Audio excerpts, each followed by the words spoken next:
اور آقا علیہ السلام کی آمد پوری دنیا میں اس کی شہرت اتنی ہو چکی تھی کہ کوئی قوم ایسی نہ تھی جو حضور کی آمد سے بے خبر ہو۔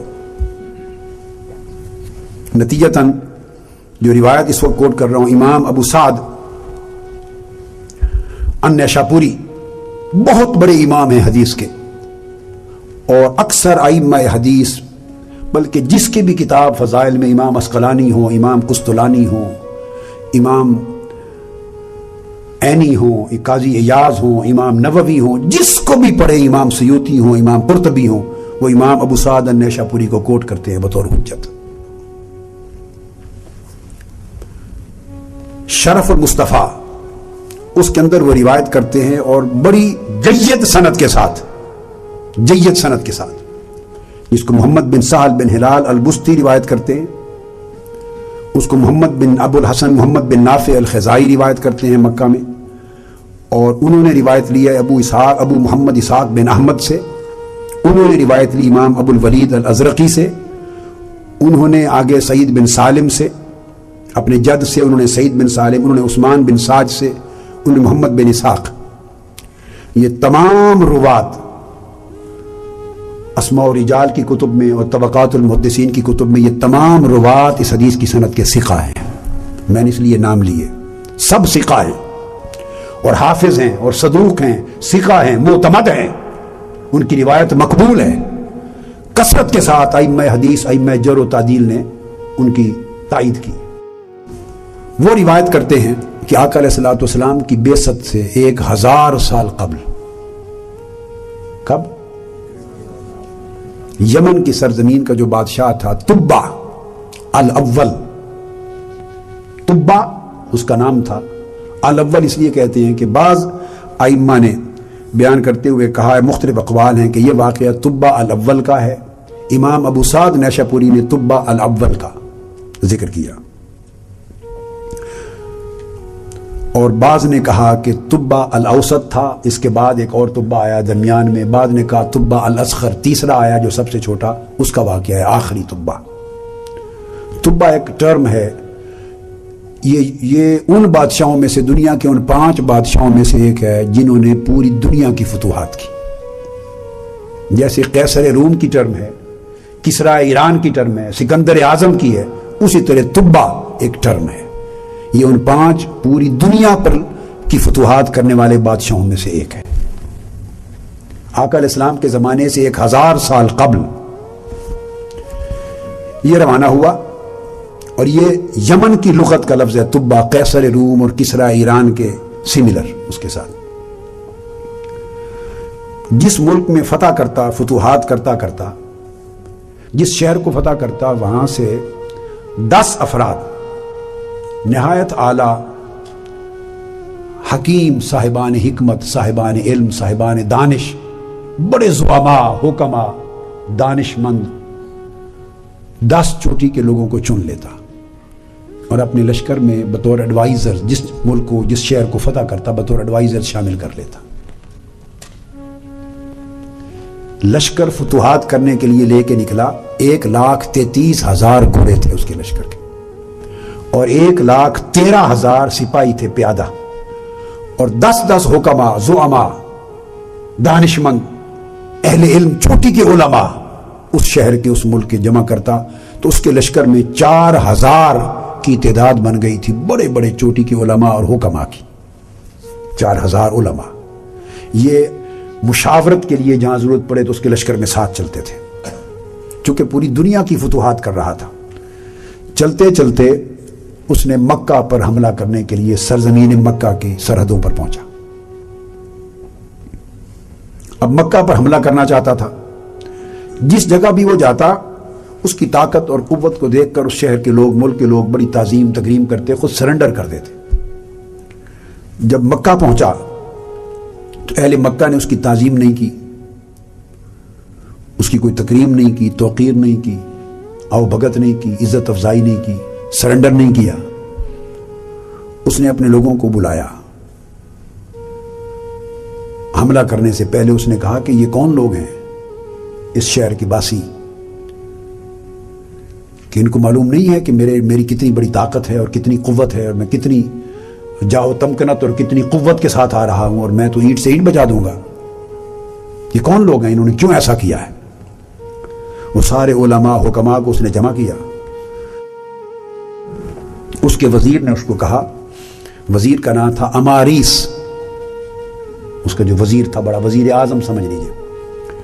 اس سے پوچھا کہ کیا ماجرا ہے؟ اس نے کہا کہ آپ زیادہ غصے میں نہ آئیں, یہ عرب لوگ ہیں اور جاہل ہیں, ان پڑھ ہیں, بدو ہیں, انہیں کوئی علم, کوئی تہذیب, ثقافت, دنیا کے حالات کی کچھ خبر نہیں ہے, اپنے حال میں مست رہتے ہیں اور بتوں کے پجاری ہیں, پوجا کرتے ہیں. اور جس وجہ سے آپ کو انہوں نے پرواہ نہیں کی آپ کی, اس کی ریزن یہ ہے کہ ان کے شہر میں ایک گھر ہے اللہ کا, اس کو کعبۃ اللہ کہتے ہیں, کعبہ ہے, اور اس پر یہ بڑا فخر کرتے ہیں, بڑا غرور کرتے ہیں کہ یہ اس کعبے کے مجاور ہیں اور اس کعبے کے کیئر ٹیکر ہیں. اس کا بڑا گھمنڈ ہے ان کے ذہنوں میں, اس وجہ سے کسی کو گھاس نہیں ڈالتے. اس نے کہا اچھا. اس نے کہا اگر یہ بات ہے تو میں پھر اس گھر کو ہی معاذ اللہ مسمار کر دیتا ہوں.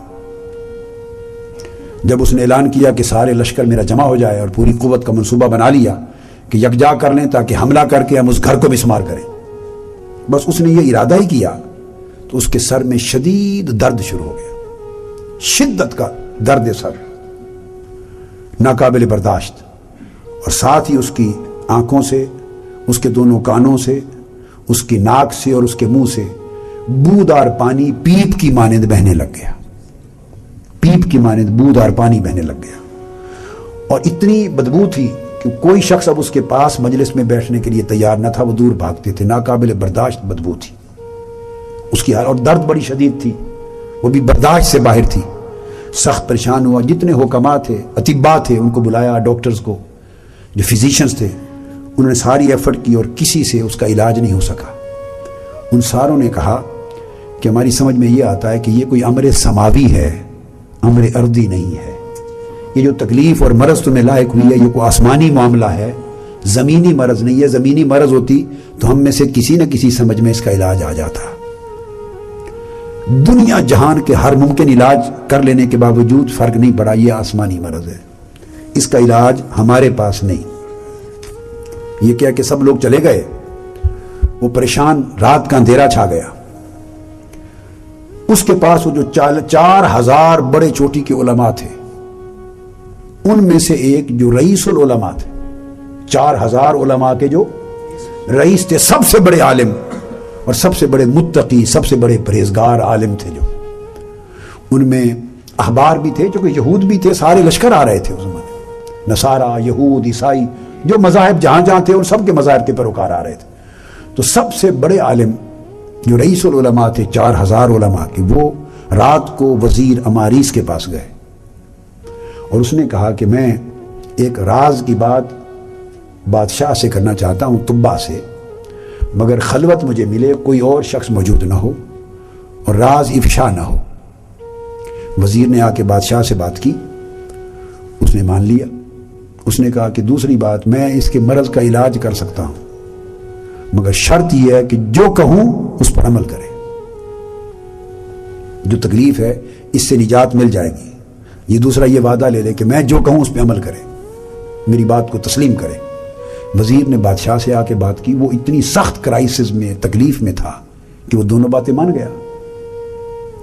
وہ رئیس العلماء رات کی تنہائی میں, خلوت میں بادشاہ کے پاس, طبا کے پاس آئے. اب ان کو یہ کچھ معلوم, انہوں نے اکیلے آ کے پوچھا, یہ بتائیے کیا آپ نے یہ ذہن میں ارادہ کیا تھا؟ ابھی اس نے اظہار نہیں کیا تھا, فوج کو جمع کر رہا تھا وہ حملہ کرنے کے لیے. یہ اعلان نہیں کیا تھا کہ اس گھر کو ہم مسمار کریں گے. اس نے ذہن میں پلان بنایا تھا. اسی وقت تکلیف شروع ہو گئی. اس رئیس العلماء نے پوچھا, جو سب سے بڑا نیک صالح عالم تھا, کہ کیا آپ نے یہ ارادہ اپنا بنایا تھا کہ اس کعبہ کو مسمار کروں؟ اس نے کہا ہاں, یہ ارادہ میں نے کیا تھا. اس نے کہا بس اس مکان کو, اس گھر کو, کعبہ کو تباہ کرنے, مسمار کرنے کے ارادے کی وجہ. اس نے کہا کہ صرف یہ بھی نہیں, یہاں کے باسیوں کو قتل کرنے اور پورے شہر کو تباہ و برباد کرنے کا ارادہ کیا تھا. اس نے کہا بس یہی سبب ہے, اور یہ مصیبت اب ٹل نہیں سکتی جب تک تم ارادہ نہ بدل لو.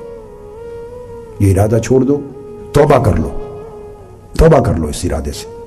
ٹھیک ہو جاؤ گے۔ بادشاہ نے اسی لمحے توبہ کر لی، اس نے کہا کہ تم گواہ ہو جاؤ کہ تمام مکروہ ارادے میرے اس کعبہ کی نسبت اور اہل مکہ کی نسبت میرے دل دماغ سے نکل گئے۔ اس نے توبہ کی، اسی لمحے اس کی پیٹ بھی بند ہو گئی، درد سر بھی ٹھیک ہو گئے اسی لمحے۔ وہ تو چلے گئے، اب چونکہ حملہ تو کرنا نہیں تھا اور کچھ بھی نہیں کرنا تھا انٹرفیئر، تو وہاں سے لشکر لے کے آگے چل پڑا۔ سفر کر کے، جیسے پیدل سفر 2 راتیں 2-3 دنوں 4 دنوں کا ہوتا ہے، کر کے ایک جگہ پہنچے، وہاں کوئی آبادی نہیں تھی، صرف پانی کا ایک چشمہ تھا۔ وہاں رک گیا، سارا لشکر بھی رک گیا کہ چلو پانی پی لیں، تھوڑی دیر آرام کریں۔ جب وہاں رکا تو اس پوچھا کہ اس جگہ کا نام کیا ہے؟ تو گرد و نواح دور دراز رہنے والے کوئی اکا دکا لوگ ملے، انہوں نے کہا اس سرزمین کو یثرب کہتے ہیں۔ اس سرزمین کو بولیے یثرب کہتے ہیں، پانی کا چشمہ، اسی وجہ سے اس کا نام یثرب تھا۔ وہاں اس نے قیام کیا اور اعلان کیا کہ قیام کے بعد بھئی ہم کل اتنے بجے یہاں سے روانہ ہوں گے آگے، کیونکہ وہاں تو کوئی ملک کوئی آبادی نہیں تھی جس کو فتح کرنا تھا، آگے چلیں گے۔ وہ 400 علماء جو تھے، اب میں آپ کو بتا رہا ہوں چونکہ ہر نبی سے میثاق لیا گیا تھا، ہر پیغمبر کی کتاب میں حضور کی آمد کے، بعثت کے، ولادت کے، ہجرت کے، مکہ کے، مدینے کے تذکرے تھے ہر نبی کی کتاب میں، اور ہر پیغمبر نے یہ سارے تذکرے اپنی امتوں کو بتائے تھے۔ تو امت میں جو اہل علم تھے وہ تو ان کے حافظ تھے، ان تمام چیزوں کی پوری پہچان رکھتے تھے، اور وہی اہل علم تھے 4000 مختلف ملکوں کے جو اس نے جمع کر کے مشیر بنا رکھے تھے، جن کے پاس یہ نالج تھا آقا علیہ السلام کی بعثت کا اور کعبۃ اللہ کا اور حضور کی ہجرت کا اور مدینہ کا، کہ اس کا پرانا نام یثرب ہوگا اور وہ نبی ہجرت کے بعد اس کو یثرب سے مدینہ بنا دیں گے۔ جب اس نے اعلان کیا کہ صبح ہم رخصت ہوں گے، تو 4000 جو علماء تھے انہوں نے رات کو میٹنگ کی، اور میٹنگ میں انہوں نے ڈسکس کر کے یہ فیصلہ کیا۔ اب میں چونکہ اتنی بڑی بات ایک سنا رہا ہوں تو میں آپ کو بتا دوں کہ یہ محض کوئی ایک تو امام ابو سعد النیشاپوری جو بڑے جلیل القدر امام حدیث ہیں، انہوں نے شرف المصطفیٰ میں روایت کیا قوی اور جید سند کے ساتھ۔ یہ کتاب پہلے چھپی ہوئی نہیں تھی، چند سال پہلے تاریخ میں پہلی مرتبہ چند سال قبل چھپی ہے، اور جس سال پہلی مرتبہ چھپی میں کویت میں تھا تو میں یہ نسخہ خرید لایا۔ اس سے پہلے اس کے مخطوطے تھے، اور ائمہ حدیث کی کتب میں مخطوطوں کے ذریعے سے اس کتاب کے حوالے ملتے تھے۔ پھر اس کو امام ابن عساکر نے روایت کیا ہے۔ اب سنتے آئیے ذرا، میں پہلے آپ کو یہاں تھوڑی دیر رک کر کوٹ کر دوں۔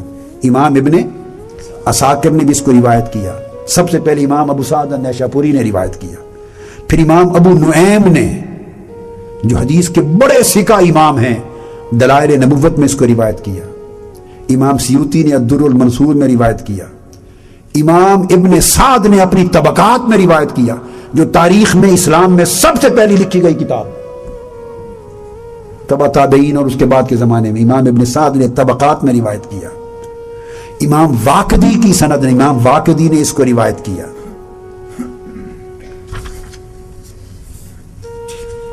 اس کو امام ماوردی نے روایت کیا اعلام میں، امام ابن قتیبہ نے اس کو روایت کیا، امام سعید بن منصور نے روایت کیا، امام بہقی نے روایت کیا دلائل النبوت میں، حدیث کے جلیل القدر امام طبرانی نے روایت کیا الاوسط میں، حدیث ابن زبیر کی روایت سے امام بہقی نے،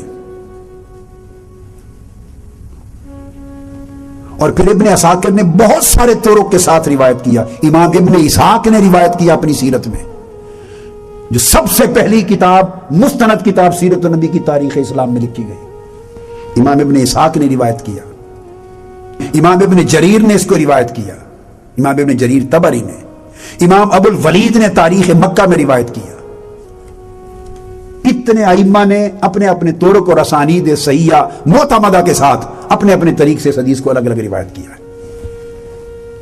تو میں یہ عرض کر رہا تھا کہ وہ 4000 علماء نے فیصلہ کیا، آپس میں ڈسکس کیا کہ یہ جو چشمہ ہے یثرب، یہی جگہ ہے جہاں تاجدار کائنات ہجرت فرما کے آئیں گے۔ اب اس کا اظہار نہیں کر سکتے تھے، خاموشی سے بات کی اور طے کر لی کہ قسمت ہمیں یہاں لائی ہے، قسمت لائی ہے، بادشاہ نکلا ہے دنیا کو فتح کرنے، 10 بندے ہر شہر سے دنیا بھر سے چنتا رہا اہل علم، اور یہ وہی اہل علم تھے جن کے پاس بعثت محمدی کا علم تھا۔ قسمت 4000 علماء کو دنیا جہان سے منتخب کر کے یہاں لائی۔ اگر ہم یہ سرزمین چھوڑ کے چلے گئے تو ہم سے بڑا بدقسمت کون ہوگا؟ اور معلوم نہیں کب آ جائیں، ممکن ہے ہمارے زمانے میں آ جائیں، ممکن ہے ہماری اولادوں کے زمانے میں آ جائیں۔ ہر شخص حضور کی آمد کا منتظر تھا۔ ہم نہ صحیح تو ہماری نسلوں کے زمانے میں تو آئیں گے۔ انہوں نے فیصلہ کیا کہ بادشاہ خواہ قتل بھی کر دے ہم جائیں گے نہیں یہاں سے، اور حضور کی آمد کا انتظار ہو رہا ہے، ہم یہاں سے نہیں جائیں گے۔ انہوں نے فیصلہ کر لیا ادھر یثرب کے مقام پر ہی رکیں گے۔ صبح بادشاہ نے اعلان کیا کہ روانہ ہوں، وہ 4000 کے 4000 علماء نے اعلان کر دیا ہم نہیں جا رہے۔ بادشاہ پھر پریشان ہوا کہ ان حکماء کو، یہ تو اہل علم، اہل دانش، اہل حکمت ہیں، میرے ساتھ ہیں مشیر، یہ کیوں نہیں جا رہے؟ پھر اس نے وزیر کو کہا، وزیر نے ان سے آ کے بات کی۔ انہوں نے کہا کہ اب آپ کو بات بتاتے ہیں، صیغہ راز میں رکھ کے بادشاہ کو بتا دینا کہ وہ جو کعبے کو مسمار کرنے کا تبع نے جو ارادہ کیا تھا، اور اسی وقت آسمانی مصیبت نے اس کی گرفت کر لی اور ایک اذیت ناک عذاب میں اور مرض میں مبتلا ہو گیا، اور پھر اس نے ارادہ ترک کیا، توبہ کی تو بچ گیا۔ وہ دراصل جو اس کعبے کی حرمت تھی وہ صاحب کعبہ محمد مصطفیٰ کے صدقے سے تھی، اس لیے تھی کہ اس کعبے کے شہر میں اس نبی و آخر الزمان پیدا ہونا ہے، یہ ان کا شہر میلاد ہے، ان کی ولادت کا شہر ہے، اور اس کعبے کو انہوں نے آ کے آباد کرنا ہے، اور یہ اس کو مسمار کرنے کا سوچ رہا تھا۔ خدا جانے پھر کب کس زمانے میں دوبارہ کعبہ تعمیر ہوتا یا نہ ہوتا۔ اور بادشاہ کو بتا دے کہ ہم نے تمام کتب میں جتنے انبیاء اور رسول آئے آسمانی کتابوں میں یہ متفقہ پڑھ رکھا ہے کہ ولادت اس شہر مکہ میں ہوگی تاجدار کائنات کی، اور ہجرت کر کے اس مقام میں یثرب پر آئیں گے، اور ان کا مزار اقدس بھی یہاں بنے گا۔ اب ہم اس یثرب کی سرزمین کو چھوڑ کے نہیں جانا چاہتے، چھوڑ کر نہیں جانا چاہتے۔ اور اس نے کہا کہ مبارک ہوگی ان لوگوں کے لیے کہ جو اپنی زندگی میں ان کا زمانہ پالیں گے اور ان پر ایمان لائیں گے، اور اگر وہ نہ پا سکے تو ان کی اولادیں ان کو پالیں گی اور ان پر ایمان لائیں گی، ہم یہیں رک جائیں گے۔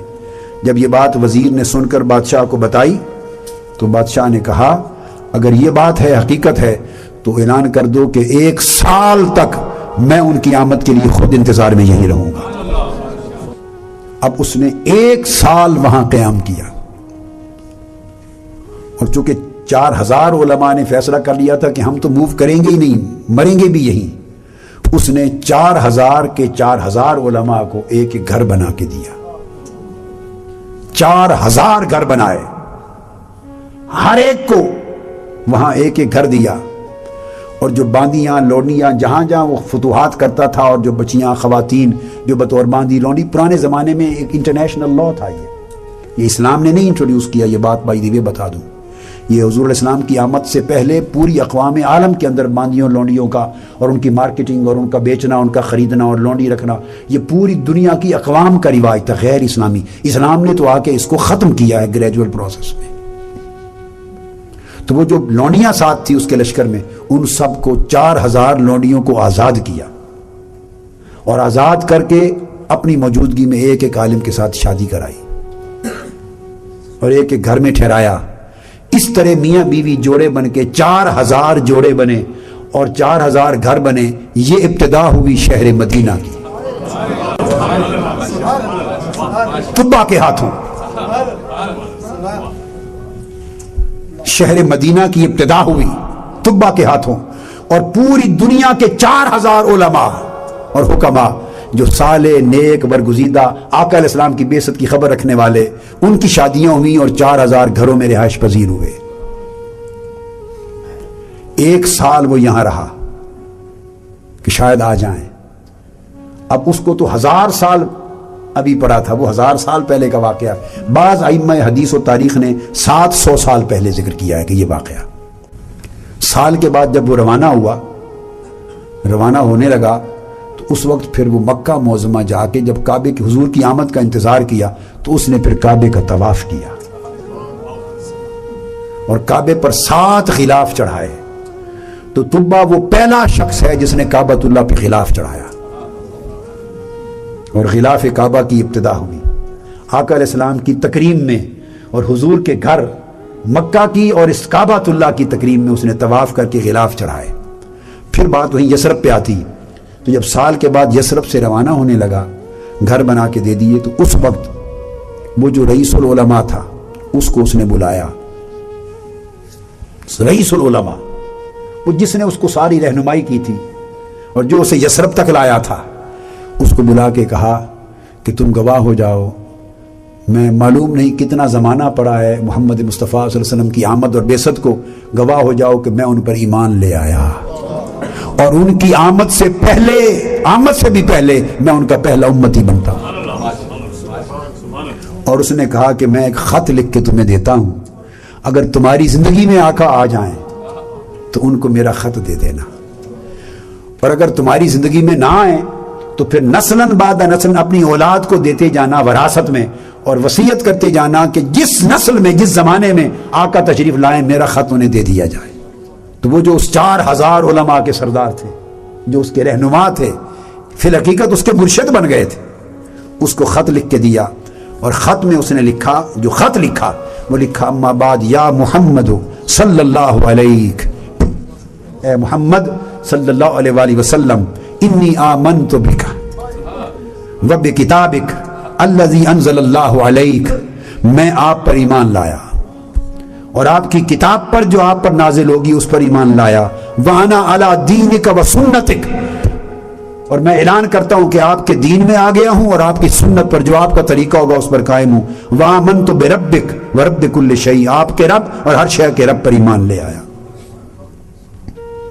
اور اس کے بعد وہ خط میں لکھتا ہے وَإِلَّمْ، آگے بیان کرتا ہے ادرک کا، اگر میں اپنی زندگی میں آپ کو نہ پا سکوں یا رسول اللہ، آپ پر ایمان لے آیا ہوں، اگر اپنی زندگی میں علم ادرک کا، اگر اپنی زندگی میں آپ کو نہ پاؤں تو پھر فشفع لی یوم القیامہ، تو میری درخواست ہے، التجا ہے، قیامت کے دن حضور میری شفاعت کر دینا اور مجھے اپنی پہلی امتوں میں شامل کر لینا جو آپ کی آمد سے پہلے آپ کی امت ہو گئی ہے، وَبَایَعْتُکَ قَبْلَ مُجِیِّک، اور آپ کے آنے سے پہلے میں آپ کے ہاتھ پر بیعت کرتا ہوں، آپ کی آمد سے بھی پہلے بیعت کرتا ہوں اور آپ کے بعثت سے بھی پہلے بیعت کرتا ہوں، اور میں آپ کی ملت پر ہوں اور آپ کے باپ ابراہیم علیہ السلام کی ملت پر ہوں۔ یہ خط لکھ کر آخر پہ اس نے اپنی مہر لگا دی اور لکھ دیا اس نے الی محمد ابن عبد اللہ خاتم النبیین رسول رب العالمین من طبع الاول الحمیری، طبع اول حمیری کی طرف سے محمد بن عبداللہ خاتم النبیین رسول رب العالمین کی طرف یہ خط ہے، اور امانتاً اس کو دے دیا اور آگے چل پڑا۔ جب آگے چل پڑا اب اس کو 700 برس یا 1000 سال گزر گیا اس کے دور کو، جب 1000 سال گزر گیا اب ان کی اولادیں بڑھتی رہیں اور وہ قبیلے ہوتے رہے اور مدینہ یثرب آباد ہوتا چلا گیا، دور دراز تک آبادیوں میں انہی 4000 علماء کی اولادیں آباد ہوگی۔ وہ یہود تھے، اس زمانے میں تو مذہب یہی تھا جو دین ابراہیم پر تھے، ملت ابراہیمی پر، وہی اہل کتاب جن کو قرآن مدینہ کے اندر جو صورتیں اتری ہیں تو بار بار جو اہل کتاب کا ذکر کرتا ہے یہ وہ اہل کتاب تھے، اور بیشتر ان کا تعلق بنی اسرائیل سے تھا، اس وقت تک تو ایمان لائے تھے، ملت ابراہیمی پر تھے۔ تو پھر جب آقا علیہ الصلوۃ والسلام کا زمانہ آ گیا، وہ خط نسلاً بعد نسلاً اس رئیس العلماء جو سب سے بڑے ان کے شیخ تھے ان کی اولاد میں، ان کے بیٹوں کے پاس، پھر پوتے، پھر پڑپوتے، آگے وہ نسلوں میں منتقل ہوتا، امانت کے طور پہ ان کے پاس چلتا رہا۔ آقا علیہ الصلوۃ والسلام کی بعثت ہو گئی اور 53 برس کی عمر مبارک میں آقا علیہ السلام نے ہجرت کا فیصلہ فرما لیا۔ جب خبر پہنچ گئی، چونکہ مدینہ سے لوگ جا کے مینا میں بیعت کر رہے تھے، 3 سالوں میں بیعت ہوئی تھی مینا میں، بیعت عقبہ اولا، عقبہ ثانیہ، عقبہ ثالثہ۔ تو جب ان کو خبر ہو گئی کہ آقا علیہ السلام نے وہ کمٹمنٹ کر لی اور مدینہ ہجرت فرما کے تشریف لا رہے ہیں، تو آپ کی آمد سے پہلے جب خبر ہوئی کہ چل پڑے ہیں آقا علیہ الصلوۃ والسلام، تو انہوں نے خط دے کر بندہ تلاش کیا، ساروں نے مشورہ کیا کہ اب کیا کریں۔ انہوں نے کہا کہ خط یہاں پہنچنے سے پہلے حضور کو پہنچا دیا جائے۔ عبد الرحمن بن عوف نے انہوں نے مشورہ دیا کہ اپنے میں سے کوئی سکہ آدمی نمائندہ منتخب کر لو اور اس کو خط دے کر بھیج دو کہ وہ رستے میں ہی آقا علیہ السلام کو مکہ معظمہ کے قریب جہاں بھی ہوں خط پہنچا دے۔ انہوں نے ابو لیلہ انصار میں سے ایک شخص تھے، سکہ معتبر آدمی تھے، ان کو منتخب کیا اور طبہ الاول کا خط دے کے روانہ کیا۔ مکہ معظمہ سے آقا علیہ السلام نکلے ہی تھے ابھی تو خط لے کر وہ پہنچ گئے۔ تو ایک روایت میں جو انہوں نے کہا ہے تو آقا علیہ السلام نے لے کر حضرت علی کو دیا کہ علی پڑھو یہ کیا لکھا ہے۔ اس سے پتہ چلتا ہے اس روایت سے کہ آقا علیہ السلام کے مکہ معظمہ سے روانہ ہونے سے قبل اسی دن خط پہنچا ہے۔ اور بعض ائمہ نے جو اپنے طرق سے روایات لی ہیں اس میں لکھا ہے کہ آقا علیہ السلام نے سیدنا ابو بکر صدیق کو خط دیا، فرمایا ابو بکر پڑھو کیا لکھا ہے۔ اس سے معلوم ہوتا ہے کہ روانہ ہو چکے تھے، تاہم اسی ایک دن کا واقعہ ہے۔ وہ خط آقا علیہ السلام ابو لیلہ وہاں پہنچا، ابھی اس نے خط کا ذکر نہیں کیا، آقا علیہ السلام رستے میں پڑاؤ کیے ہوئے ہیں، تو اس کی نظر پڑی آقا علیہ السلام، اسے معلوم نہیں ہے کہ حضور کون ہے، ابو بکر کون ہے، ابھی پہچان نہیں، ملاقات نہیں ہوئی۔ وہ تو اس خیال سے آ رہا تھا کہ میں مکہ پہنچ کر دریافت کروں گا اور پھر آپ کو دوں گا۔ تو آقا علیہ السلام کے چہرے پر نگاہ پڑی تو وہ تکتا ہی رہ گیا، متفکر تھا۔ اتنے میں آقا علیہ السلام فرماتے ہیں فقال انت ابو لیلہ، اے شخص تمہارا نام ابو لیلہ ہے؟ قال نعم، میرا نام ابو لیلہ ہے۔ وقال آقا نے فرمایا معک کتاب طبہ الاول، اور طبہ اول کا خط تم لے کر آئے ہو، تمہارے پاس ہے طبہ کا خط؟ وہ شخص متفکر ہو گیا، بالکل متحیر ہو گیا، اور اس نے کہا کہ میں آپ کو نہیں پہچانتا، آپ کے چہرے سے جادوگر ہونے کے آثار تو در نظر نہیں آتے، یہ چہرہ جادوگر کا تو نہیں لگتا، آپ کو پتہ کیسے چل گیا کہ میں ابو لیلہ ہوں اور میرے پاس طبہ کا خط ہے؟ ان کے ذہن میں تو تصور ہی نہیں تھا نا، سوائے جادوگر کے اور کون جا سکتا ہے، غیبی بات، چہرہ جادوگر کا تو نہیں لگتا، مگر معلوم کیسے ہو گیا آپ کو؟ آقا علیہ السلام نے فرمایا میں محمد رسول اللہ، اور طبہ نے میرے لیے ہی وہ خط لکھا تھا، مجھے دے دو۔ تو آقا علیہ السلام کو وہ خط ملا، آقا نے سیدنا ابو بکر صدیق کو، اور اگر وہ روانگی سے پہلے پہنچا تھا تو سیدنا علی شیر خدا کو، دونوں روایات دیا پڑھنے کے لیے، اور خط ساتھ آقا نے رکھ لیا، اور پھر سفر ہجرت مکمل کر کے یثرب پہنچے، مدینہ پہنچے۔ سب نے استقبال کیا، اور ہر شخص خواہش مند تھا کہ حضور میرے گھر رکیں اور میرے گھر مہمان ہوں، ہر شخص خواہش مند تھا۔ تو آقا علیہ السلام نے ان کو فرما دیا کہ نہیں، نہ تم فیصلہ کرو گے نہ میں فیصلہ کروں گا، یہ اونٹنی خود فیصلہ کر دے گی۔ آپ نے فرمایا اونٹنی مامور ہے، اونٹنی اللہ کے امر کے ساتھ چل رہی ہے، بس انتظار کرو کس کے گھر یہ جا کے رکتی ہے اور بیٹھتی ہے۔ اب کل انصار مدینہ، اہل مدینہ جلوس کی شکل میں دف بجاتے اور آقا علیہ السلام کے استقبال کے نغمے گاتے، حضور کا استقبال کر رہے ہیں، اور چھوٹی بچیاں دف بجا کے طالع البدر علینا کے نغمے گا رہی ہیں۔ ایک سما تھا مدینہ کے شہر، آقا کے استقبال کا سما تھا، اور سارا شہر اہل مدینہ کا پیچھے پیچھے تھا۔ آقا علیہ السلام اونٹنی پر سوار تھے، اور دنیا کی نگاہیں اونٹنی پر جمی ہوئی تھی کہ کس کے گھر جا کے بیٹھتی ہے۔ اونٹنی جو ناکا تھی آقا کی، چلتی چلتی حضرت ابو ایوب انصاری کا گھر آیا تو اس میں آ کے بیٹھ گئی۔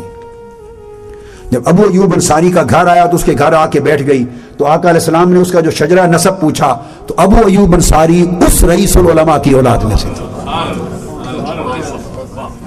جو طبہ اول کو ایمان پر لایا تھا، اور جس نے دعوت دی تھی، جس نے رہنمائی کی تھی۔ یہ گھر ابو ایوب انصاری کا، یہ جو ابو ایوب انصاری اس رئیس العلماء کی نسل میں سے تھے، اونٹنی اسی کی نسل کے گھر جا کر بیٹھی، اور جب جا کے بیٹھی گھر میں تو امام ابو سعد النیشا پوری کہتے ہیں کہ ابو ایوب انصاری سے پوچھا تو پتا چلا کہ 4000 علماء کے گھر الگ الگ بنا دیے تھے طبہ اول نے، ایک گھر 1000 سال پہلے الگ بنا کے رئیس العلماء کو بتایا تھا، ان 4000 گھروں میں آپ اور آپ کے خاندان رہیں گے، یہ گھر محمد مصطفیٰ کے لیے ہے، جب وہ آئیں گے یہ گھر ان کے لیے بنا کے رہ رہا ہوں۔ تو حقیقت میں وہ گھر ابو ایوب انصاری کا بھی نہیں تھا، ان کے کنٹرول میں تھا، وہ اس کے کیئر ٹیکر تھے، ان کی تحویل میں تھا۔ اونٹنی وہی بیٹھی جو 1000 سال پہلے طبہ آقا کے ہاتھوں دار مصطفیٰ کے طور پہ تعمیر ہوا تھا. یہ علم تو حضور کی اونٹنی کا ہے, یہ علم تو آقا کی اونٹنی کا ہے کہ ہر ایک نے کہا میرے گھر ٹھہرے. آقا کی اونٹنی نے کہا ارے تم کون ہو کہ مصطفیٰ تمہارے گھر ٹھہرے؟ مصطفیٰ کسی کا مہمان نہیں, ساری کائنات مصطفیٰ کی مہمان ہے. مصطفیٰ خود میزبان کائنات ہیں, یہ اپنے گھر ٹھہریں گے جو 1000 سال پہلے ان کے لیے تعمیر کیا گیا ہے. تو ابو ایوب انصاری کا گھر آقا علیہ السلام کے لیے تعمیر کردہ گھر تھا, جس میں آقا علیہ السلام کی اونٹنی ٹھہری اور آقا علیہ السلام نے اس گھر میں قیام فرمایا. بعد ازاں یہی ابو ایوب انصاری کا جو گھر ہے, یعنی آج سے 60-70 سال پہلے, آج سے 50 سال پہلے جب سعودی حکومت آئی تو انہوں نے اسی گھر کو مدرسہ بنا دیا, مدرسۃ العلوم الشرعیہ. یہ ایک تحدیث نعمت کے طور پہ, میں نے کبھی اس کا اتنا ذکر کبھی نہیں کیا, مگر آج کی رات, اس مبارک رات میں تحدیث نعمت کے طور پہ ایک بات آپ کو بتا رہا ہوں. یہ سیدنا ابو ایوب انصاری کا جو گھر ہے تو 50 سال, آج سے 50 سال قبل کم و بیش سعودی گورنمنٹ نے اس گھر کو دینی مدرسہ بنا دیا, مدرسۃ العلوم الشرعیہ. اور یہ گھر گنبد خضرا کے بالکل سامنے تھا. اللہ کی شان دیکھی, یعنی کس جگہ وہ گھر اللہ نے بنوایا, عین اس مقام پر کہ جس کے بالکل سامنے صرف ایک چھوٹی سی گلی کی اس دیوار میں دروازہ ہے ابو ایوب انصاری کے گھر کا, اس دیوار میں باب جبریل ہے, اور باب جبریل کے ساتھ دائیں جانب آقا کا مزار اقدس ہے. گھر بھی اس عین مقام پہ تعمیر کروایا گیا جہاں آقا علیہ السلام نے قیام بھی کرنا تھا, جہاں مزار اقدس گنبد خضرا بھی بننا تھا. باب جبریل کے بالکل سامنے اس زمانے میں یہ سیدنا ابو ایوب انصاری کا گھر دار ابی ایوب ہوتا تھا. اب وہ جو زمانہ آپ نے دیکھا ہے وہ مسجد نبوی کے اندر آ گیا نا, ابو مسجد نبوی کے حصے میں آ گیا. مگر 1963 میں جب میں گیا تھا تو اس وقت مسجد نبوی کی توسیع نہیں تھی. جب میں وہاں گیا اور میری دینی تعلیم کا آغاز ہوا تو اس وقت وہ دار ابی ایوب موجود تھا, مدرسۃ العلوم الشرعیہ. تو میں 1963 میں جب 12 سال عمر تھی تو میری دینی تعلیم کی ابتدا اس مدرسۃ العلوم الشرعیہ میں ہوئی, جو سیدنا ابو ایوب انصاری کا گھر تھا, آقا علیہ السلام کا گھر تھا. اس مدرسہ میں ہوئی. بعد میں پھر مسمار ہو گئے سارے بازار اور عمارتیں اور توسیع ہو گئی مسجد نبوی کی. اور مولانا ضیاء الدین مدنی, ان کا گھر باب مجیدی کے سامنے اس سمت تھا, تو انہوں نے بسم اللہ کرائی اور ان کے پاس پڑھتا تھا اور اسکول میں اس مدرسہ میں جاتا تھا. اندازہ کیجئے کہ آقا علیہ الصلوۃ والسلام کے اس ذکر تذکرے کے لیے تمام انبیاء اور تمام رسل حضور علیہ الصلوۃ والسلام کی آمد کا ذکر کرتے اور امت کو حضور پر ایمان لانے اور حضور کے ادب اور تعظیم و تکریم کرنے کی ترغیب دیتے رہے, تعلیم دیتے رہے. انبیاء اور رسول کو تو پہچان تھی ہی, اور انہوں نے آقا علیہ السلام کی عظمت اور نبوت اور رسالت کی پہچان اپنی کل امتوں کو کروا دی تھی. اب امت کے لوگ تو انسان تھے, ان کو تو پہچان تھی. اللہ رب العزت نے اپنی مخلوقات میں خواہ کوئی بھی جاندار تھا, خواہ انسان تھا, خواہ حیوان تھا, خواہ درخت تھے, شجر تھا, حجر تھا, پتھر تھے, کائنات کی تمام حیوانات کو, نباتات کو, شجر و حجر کو, ہر شے کو تاجدار کائنات کی عظمت کی پہچان اللہ نے کروا دی تھی. آقا علیہ السلام کی آمد سے پہلے حدیث پاک میں آتا ہے, یہ اب ہم بڑے اہم حصے کی طرف آ رہے ہیں, اختتام کی طرف جانے کے لیے, کہ کتنی پہچان تھی کہ حدیث پاک میں ہے. حضرت امام احمد بن حنبل نے روایت کیا اپنے مسند میں, اور امام دارمی نے اپنی سنن میں, اور امام طبرانی نے سند حسن اور سند صحیح کے ساتھ. حضرت انس بن مالک رضی اللہ تعالیٰ عنہ حدیث کے راوی. اب بتا رہا ہوں کہ کس کس کو پہچان تھی. ارے کائنات کی کوئی شے, کوئی ذرہ ایسا نہ تھا جس کو حضور کی پہچان نہ تھی. آقا علیہ السلام فرماتے ہیں, صحیح مسلم میں حدیث ہے اور ترمذی شریف میں بھی, آقا علیہ السلام فرماتے ہیں باب علامات نبوت میں کہ میری بعثت سے بھی پہلے, یعنی میں نے ابھی اعلان نبوت بھی نہیں کیا تھا, اور اعلان نبوت کے دن یا اعلان نبوت کا زمانہ قریب تھا. فرمایا میں اس وقت سے شہر مکہ کی ایک گلی کے پتھر کو پہچانتا ہوں کہ میں جب اس گلی کے کونے سے گزرتا تھا تو پتھر مجھے دیکھ کے الصلاۃ والسلام علیکہ یا رسول اللہ کہتا تھا، مجھ پر سلام بھیجتا تھا۔ اور آقا نے فرمایا کہ اب تک وہ پتھر موجود ہے، اس شہر کے پتھر کو میں بھی پہچانتا ہوں۔ ابھی اعلان نبوت بھی نہ ہوا تھا۔ یہ صحیح مسلم میں حدیث، اس طرح ترمذی شریف میں بھی ہیں حدیث صحیح۔ حضرت علی روایت کرتے ہیں، فرمایا میں آقا علیہ السلام کے ساتھ گھر سے نکلا مکہ معظمہ کے جنگل میں، فرمایا اللہ کی عزت کی قسم کوئی شجر، کوئی حجر، کوئی درخت اور کوئی پتھر ایسا نہ تھا جس کے پاس سے ہم گزرے نہ ہو۔ ہم گزرتے تو ہر شجر، ہر پتھر آقا علیہ السلام کو دیکھ کے السلام علیکہ یا حضور پر سلام پڑھتا تھا۔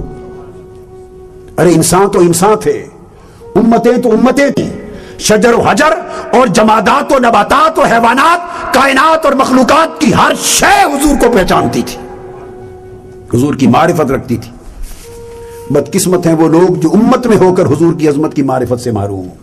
حضرت انس روایت کرتے ہیں رضی اللہ تعالیٰ عنہ کہ انصاری صحابہ میں سے کسی ایک انصار کا گھر تھا اور ان کا اونٹ جس کے ذریعے وہ کھیتی باڑی کے لیے پانی بھر کے لاتے تھے وہ قابو سے باہر ہو گیا اور وہ ان کے اوپر حملہ آور ہو گیا، کھیتی باڑی اس کی رک گئی، ان کے سارے باغ اجڑ گئے، اونٹ کام کرنا چھوڑ گیا۔ وہ پریشان ہو کر آقا علیہ السلام کی بارگاہ میں آئے۔ اب سنیے، حدیث صحیح ہے، امام احمد بن حنبل، امام دارمی، امام طبرانی سب نے سند حسن کے ساتھ روایت کی۔ آقا علیہ السلام کو آ کے عرض کیا، اپنے اونٹ کی شکایت کی۔ اب سوال یہ پیدا ہوتا ہے کہ بعض یہ تصور کرتے ہیں کہ نبی کا کام تو صرف فرائض اور شرائع شریعت کے احکام پہنچا دینا انسانوں تک، تو اونٹوں کے ساتھ نبی کا کیا تعلق؟ اونٹوں کو تو نہیں کوئی شریعت پہنچانی، نہ اونٹ اور گائے بیل اور بکریاں مکلف ہیں، نہ ان تک احکام پہنچانے ہیں، نہ انہیں حلال و حرام سکھانا ہے۔ اگر آقا علیہ الصلوۃ والسلام کی نبوت اور رسالت کو اسی ایک محدود معنی میں لے لیا تو پھر بقایا جو ساری مخلوقات ہے جو مکلف نہیں ہے ان کا رشتہ کیا ہے آقا علیہ السلام کے ساتھ؟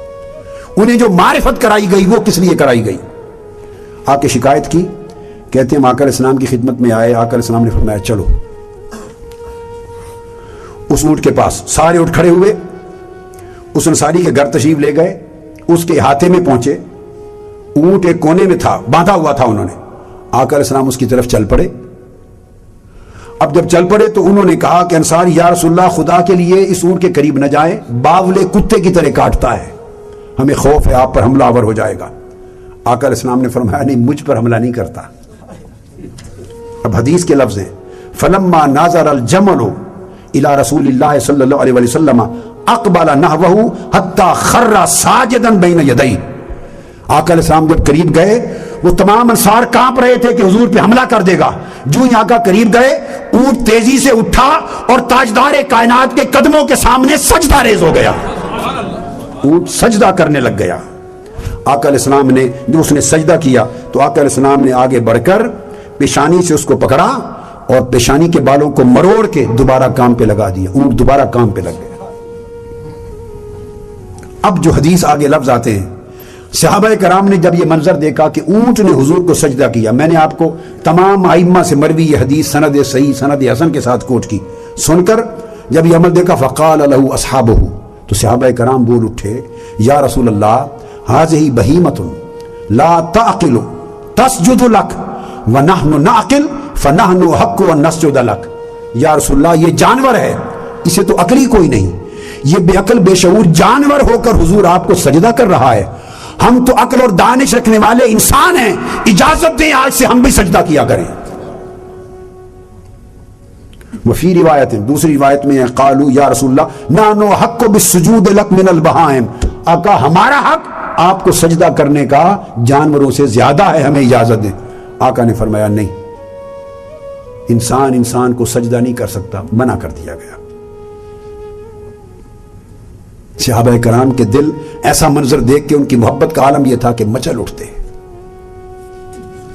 دوسری حدیث کوٹ کر رہا ہوں جس کو امام احمد بن حنبل نے روایت کیا اور امام ابن کثیر نے کہا کہ یہ حدیث بھی اسناد سنن کی، یعنی ابو داؤد، ترمذی، نسائی اور ابن ماجہ کی، ان کی جو صحیح حدیث کی شرائط پوری کرتی، چاروں ائمہ کی شرائط۔ امام ابن کثیر نے کہا عائشہ صدیقہ رضی اللہ تعالی عنہ راوی، فرماتی ہے کہ آقا علیہ الصلوۃ والسلام مہاجرین اور انصار کے گروہ میں تھے، ایک جماعت میں تشریف فرما تھے، ایک اونٹ آیا آقا علیہ السلام کے سامنے زمین پر حضور کے قدموں کے سامنے سجدہ ریز ہو گیا. فجاء بعیر فسجد له فقال اصحابه یا رسول اللہ تسجد لك البہائم والشجر فنحن حق ان نسجد لك. یا رسول اللہ درخت اور جانور تک آپ کو سجدہ کرتے ہیں، ہمارا حق زیادہ ہے، حضور آپ کو سجدہ کرنے کا اجازت ہے. فرمایا نہیں، اجازت نہیں، شریعت میں منع کر دیا گیا.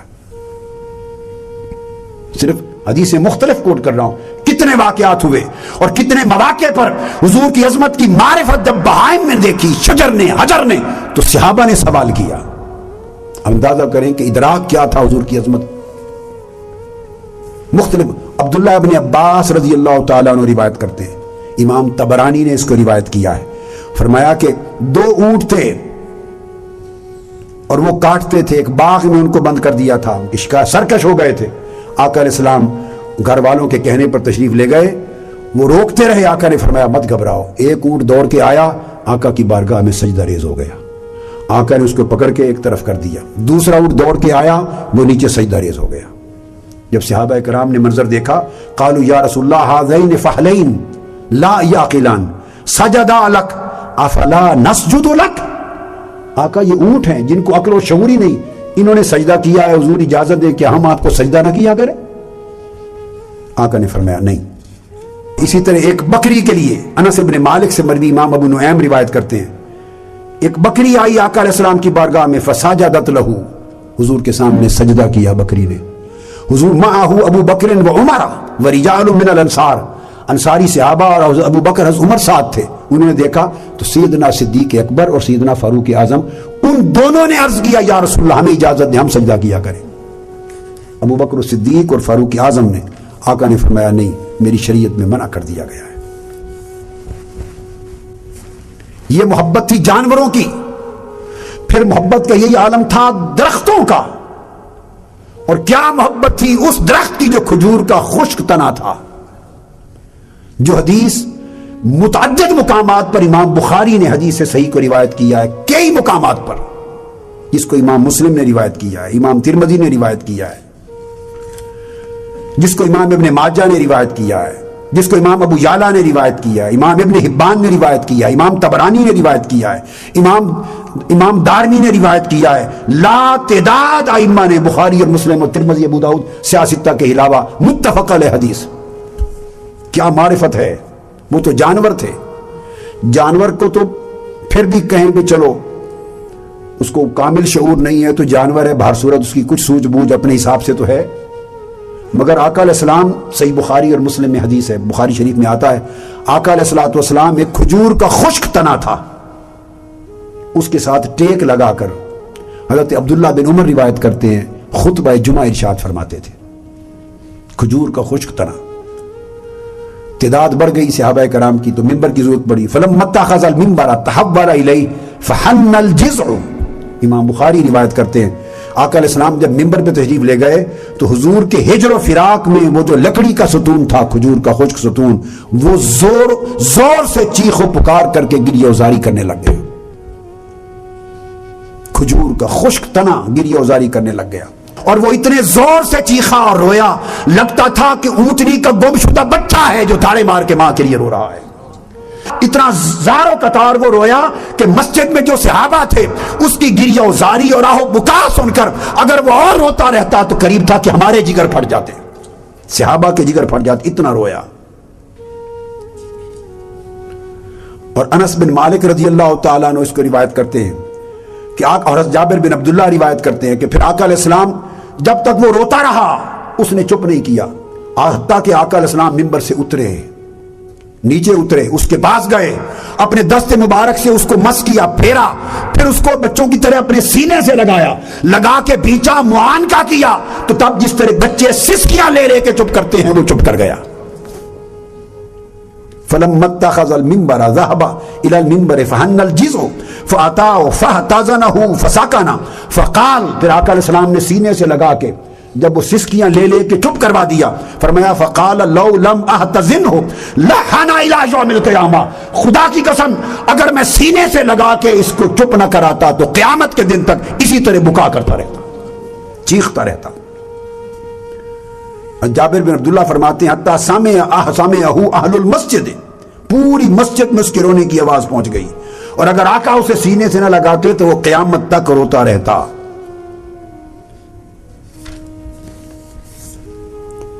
ایک روایت میں حدیث پاک میں جو حضرت مبارک بن فضالہ سے مروی انس بن مالک رضی اللہ تعالیٰ عنہ کہ آقا علیہ السلام نے جب سینے سے لگایا تو معصوم بچہ جیسے زور سے رو رہا ہو اور ماں اس کو سینے سے لگا لے تو جس طرح وہ چپ کرتا ہے، ہم نے سنا اس کا رونا بھی اور سسکیوں کے ساتھ ماں کے سینے سے لگتے ہوئے بچے کے جس طرح چپ کرنا ہے اسی ڈھنگ میں اس کا چپ کرنا دیکھا۔ اور جب وہ چپ کروا دیا تو آقا علیہ السلام نے، امام دارمی نے آگے روایت کیا، امام دارمی نے چپ کر گیا تو آقا علیہ السلام نے اس سے پوچھا، یہ معرفت بتا رہا ہوں کہ کس کو حضور کی عظمت و نبوت اور رسالت کی معرفت نہ تھی، کس کو معرفت نہ تھی۔ آقا علیہ السلام نے اس سے پوچھا، اب رونے والے خشک لکڑی کے تنے سے، کھجور کے تنے سے چپ کر جانے کے بعد پوچھا کہ تو کیا چاہتا ہے؟ اگر تو چاہتا ہے تو تجھے دوبارہ تر و تازہ کر دوں اور تو پھلوں سے لد جائے اسی دنیا میں، اور اگر تو دوسری آپشن دی، فرمایا اگر تو چاہے تو دنیا میں تر و تازہ نہیں کرتا، تجھے جنت میں لگا دوں اور وہاں تجھ پہ پھل لگیں۔ اور حدیث کے لفظ امام دارمی نے روایت کیا کہ جنت میں اولیاء تیرے پھل کھائیں، اولیاء اللہ تیرے پھل کھائیں۔ کیا چاہتا ہے دو میں سے کیا چیز؟ عرض کی یا رسول اللہ مجھے جنت میں لگا دیں۔ تو آقا علیہ السلام نے حکم دیا کہ اس کو ادھر ہی دفن کر دیا جائے میرے منبر کے نیچے۔ اب بعض لوگ سوال کرتے ہیں کہ عیسیٰ علیہ السلام نے تو مردے زندہ کیے، اگر سب انبیاء سے آقا کی افضلیت ہے تو انہوں نے تو مردے زندہ کیے، تو آقا علیہ السلام نے کیا کوئی مردہ زندہ کیا؟ امام شافعی نے اس کا جواب دیا، امام شافعی نے، جسے امام جلال الدین سیوطی نے رقم کیا، امام دارمی نے روایت کیا۔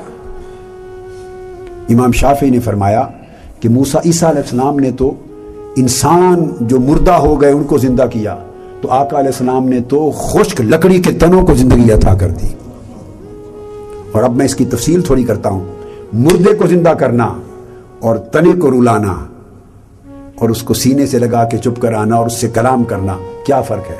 انسان کے کان بھی ہیں، سماعت بھی ہے، بصارت بھی ہے، قوت گویائی نطق بھی ہے، انسان سنتا بھی ہے، بولتا بھی ہے، عقل ہے، سمجھتا بھی ہے، اس کا احساس بھی ہے، ساری چیزیں اس کے حواس خمسہ بھی ہیں، اس کی عقل و شعور بھی ہے، مگر جب روح قفس انصری سے پرواز کر جاتی ہے تو سارے قوا اور ساری حصیں اس کی معطل ہو جاتی ہیں۔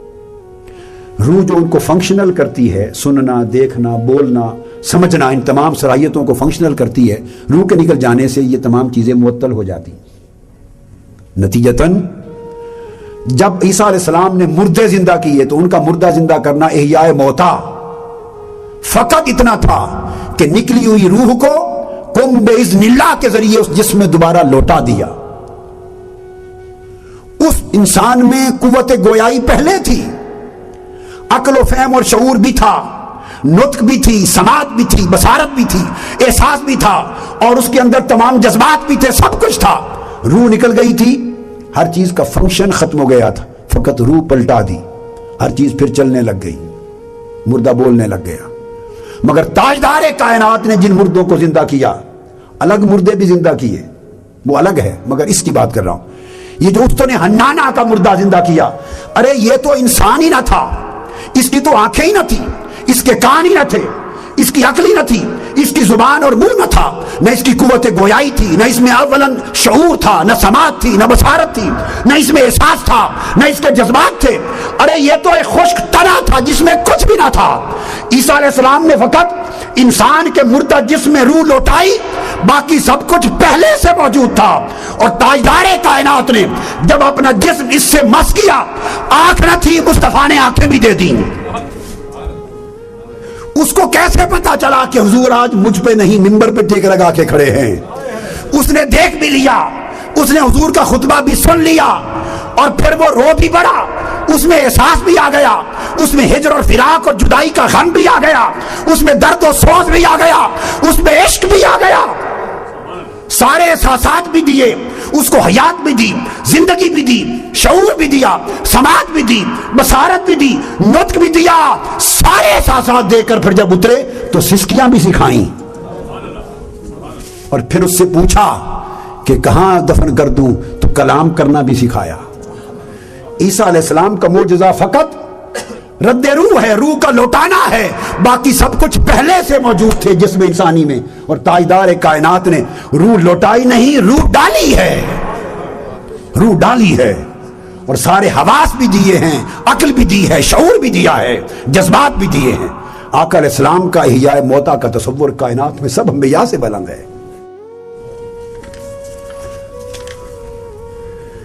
اس طرح درخت پتھر ہیں، ہاتھ میں پتھر، آقا علیہ السلام کے کہنے سے جب کلمہ پڑھتے تو پتھروں کو زندگی دے دی، قوت گویائی دے دی۔ درخت ہیں، حضرت عبداللہ ابن عباس رضی اللہ تعالیٰ عنہ روایت کرتے ہیں، امام ابن حبان، امام ابو یعلا، امام طبرانی سب نے روایت کیا کہ آقا علیہ السلام کے پاس ایک شخص آیا، بنی عامر میں سے ایک شخص حکیم تھا معاذ اللہ، تو اس نے آ کے کہا حضور علیہ السلام کو کہ آپ عجیب عجیب قسم کے دعوے کرتے ہیں۔ کافر تھا نا، کافر، ٹھٹھا مذاق کرنے کے لیے، تذیق کے لیے عجیب عجیب دعوے کرتے ہیں، نیا دین بتاتے ہیں، تو اگر اجازت دیں تو کوئی میں آپ کا علاج نہ کروں؟ آقا علیہ السلام نے اس کی بات سن لی، غصہ نہیں کیا، یہ حضور کی سیرت ہے، غصہ نہیں کیا اتنی بڑی بات سن کر، اتنا بڑا طعنہ سن کر۔ آقا علیہ السلام نے اس کو اسلام کی دعوت دی، دین کی دعوت دی۔ اس نے کہا اگر دین کی دعوت دیتے ہیں تو پھر مجھے کوئی معجزہ دکھائیں۔ حضور نے خود پوچھا کہ چاہو تو معجزہ بھی دکھاؤں؟ اب آقا علیہ السلام کے معجزات کی حقیقت بھی واضح ہوئی کہ وہ صرف اجرا نہیں ہوتا تھا دست مصطفیٰ پر، جب پوچھ رہے ہیں کہ چاہو تو معجزہ دکھاؤں، نہیں بھی وہ بھی حضور کے منشا پر منحصر تھا۔ معجزہ دکھاؤں؟ اس نے کہا دکھائیں۔ دائیں بائیں دیکھا، صحرا تھا، جنگل تھا، فاصلے پر کھجور کے درخت تھے، بس کھجور کے درخت تھے۔ آقا علیہ السلام نے فرمایا دیکھو، اس کھجور کے درخت کو حکم دیا، ایک ٹہنی کو کہا کہ آؤ میرے پاس۔ حدیث میں آتا ہے، عبداللہ ابن عباس رضی اللہ تعالیٰ عنہ روایت کرتے ہیں کہ درخت کی، کھجور کے درخت کی ٹہنی اپنے درخت سے کٹی، نیچے گری اور کھڑی ہو گئی، اور آقا علیہ السلام کی طرف دوڑی، اور حدیث کے لفظ یہ ہیں کہ فَأَقْبَلَ إِلَيْهِ وَهُوَ يَسْجُدُ وَيَرْفَعُ رَأْسَهُ وَيَسْجُدُ وَيَرْفَعُ رَأْسَهُ وَيَسْجُدُ حَتَّى انتهى إِلَيْهِ۔ وہ کھجور کی ٹہنی زمین پہ کھڑی ہوئی، اس نے سر اٹھایا اور پھر آقا کے سامنے سجدہ کیا، سجدے کے بعد پھر سر اٹھایا، دوڑی، پھر آ کے سجدہ کیا، پھر سر اٹھایا، دوڑی، پھر سجدہ کیا۔ اس طرح کبھی قیام کرتی تعظیم مصطفیٰ میں، کبھی سجود کرتی تعظیم مصطفیٰ میں۔ آقا علیہ السلام کی بارگاہ میں آ کے پہنچی، فقام بین یدئی، اور آ کے کھجور کی جو ٹہنی تھی سامنے کھڑی ہو گئی حالت قیام میں۔ آقا علیہ السلام نے اسے فرمایا اب واپس چلی جا۔ وہ اسی طرح واپس جا کے اوپر چڑھ کے درخت سے لگ گئی۔ اس شخص نے کلمہ پڑھ لیا۔ آقا علیہ السلام نے تو جس طرف انگلی کا اشارہ کر دیا اسی کو حیات عطا کر دی، اسی کو زندگی دے دی۔ جیسا کہ میں نے عرض کیا، امام ترمذی اور امام دارمی اور امام حاکم حدیث حسن ہے اور صحیح، اور اسناد حدیث ہے صحیح، روایت کرتے ہیں عن علی بن ابی طالب قال كنت مع النبي بمکہ فخرجنا في بعض نواحيها فما استقبله جبل ولا شجر الا وهو يقول والسلام عليك يا رسول اللہ۔ جس درخت اور جس پتھر کے پاس سے بھی گزرے وہ حضور کو سلام عرض کرتا تھا۔ آقا علیہ السلام کا یہ پہچان تھی، اور یہ حکم اب امت کو دیا گیا۔ اب آخری حصے میں بات کو لا رہا ہوں، ختم کر رہا ہوں۔ یہ حکم آقا علیہ السلام کو جو انبیاء کو دیا، لَتُؤْمِنُنَّ بِهِ وَلَتَنْصُرُنَّهُ، اور پھر یہ معرفت کائنات کی ہر شے کو عطا کی۔ پھر یہی معرفت سمجھانے کے لیے آقا علیہ السلام کی امت کو حکم دیا، فَالَّذِينَ آمَنُوا بِهِ وَعَزَّرُوهُ وَنَصَرُوهُ وَاتَّبَعُوا النُّورَ الَّذِي أُنزِلَ مَعَهُ۔ ان لوگوں کو ہی فلاح اور ہدایت اور کامیابی نصیب ہوگی جو حضور پر ایمان لائیں گے، محبت کریں گے محبوب سے، اور حضور کا ادب اور تعظیم و تکریم کریں گے، حضور کی اتباع کریں گے، اور حضور کے دین کو زندہ کرنے اور اس کی اقامت کے لیے دین کی مدد کریں گے۔ 4 حق امت پہ چھوڑے گئے، جس طرح تمام انبیاء پہ 2 حق ڈالے گئے، حضور پر ایمان لانا اور حضور کے دین اور مشن اور نبوت اور رسالت کی مدد کرنا، اور تیسرا حق اپنی اپنی امتوں کو اس کی ترغیب اور حکم دینا۔ اس طرح آقا علیہ السلام کی امت پر جو حضور علیہ السلام کی معرفت کے باب میں حق دیے گئے وہ یہ کہ آقا علیہ السلام کی امت وہی قابل فلاح اور وہی قابل نجات ہوگی